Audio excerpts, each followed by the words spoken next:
ഗൾഫിലെത്തി. അവിടെയും നമ്മളെ AP സംഘടനകളുടെ സെന്ററുകളിലും ഒക്കെ പോയി പിന്നെയും പ്രവർത്തനാകന്നെ.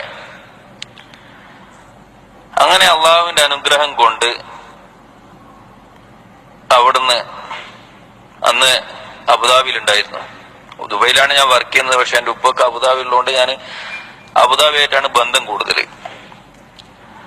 അവിടുത്തെ APന്റെ നേതാക്കന്മാരും ഉസ്താദുമാരായിട്ടൊക്കെ നല്ല ബന്ധമായിരുന്നു. അങ്ങനെ ഒരിക്കൽ അള്ളാഹുവിന്റെ അനുഗ്രഹം കൊണ്ട് ഹജ്ജിന് പോകണമെന്ന് ഒരാഗ്രഹം ഉണ്ടായി.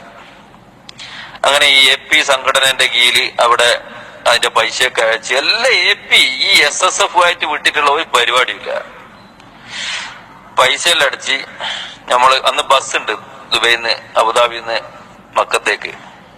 നമ്മളെ സംഘടനന്റെ തന്നെ SSFന്റെ അതിന്റെ നേതാക്കന്മാരൊക്കെയാണ് അമീറൊക്കെ ആയിട്ടുണ്ടാകുക. SSFന്റെ പണ്ഡിതന്മാര് നേതാക്കന്മാരൊക്കെ അമീറായിട്ട്. അന്ന് ഈ എന്റെ ഉസ്താദായിട്ടുണ്ടായിരുന്നത് മുസ്തഫ ദാരിമി അവിടെ അബുദാബിയിലുള്ള. അതേപോലെ തന്നെ PKM സഅദി. ഈ ഗ്രൂപ്പിലുള്ള APക്കാർക്കൊക്കെ നന്നായിട്ട് അറിയാൻ പറ്റും. PKM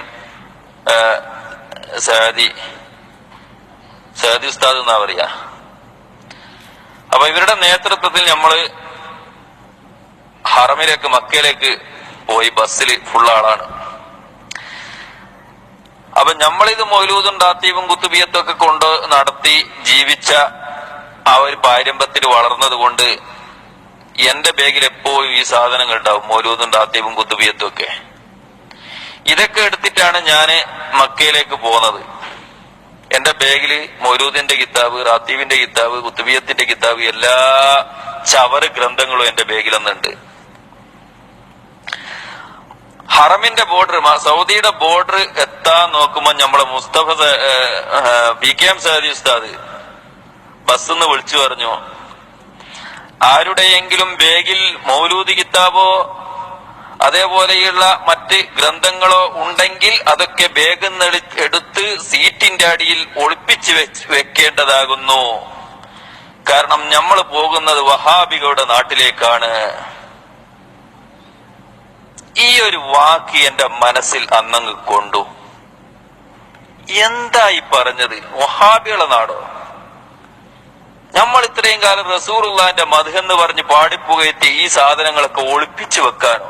അവിടെയല്ലേ ഇതെല്ലാം ചെല്ലേണ്ടത്? റസൂലുള്ളാഹിന്റെ റൗളയുടെ ചുറ്റും ഇരുന്നിട്ട് ചെല്ലേണ്ട സാധനല്ലേ ഇത് എന്ന് കരുതിയ എന്റെ മനസ്സിന്റെ മാറ്റങ്ങൾ അവിടുന്ന് ആരംഭിക്കാൻ തുടങ്ങി.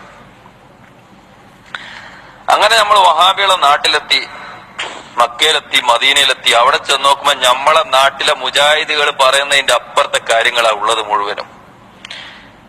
ഖബറിന്റെ അടുത്ത് പോയിട്ട് അവിടുന്ന് ഖബറിലേക്ക് തിരിഞ്ഞ് ദ്വാരുന്നാൽ ഷിർക്ക് മുശ്രിക്ക് എന്ന് മറ്റേ ആട്ടി ഓടിക്കുക.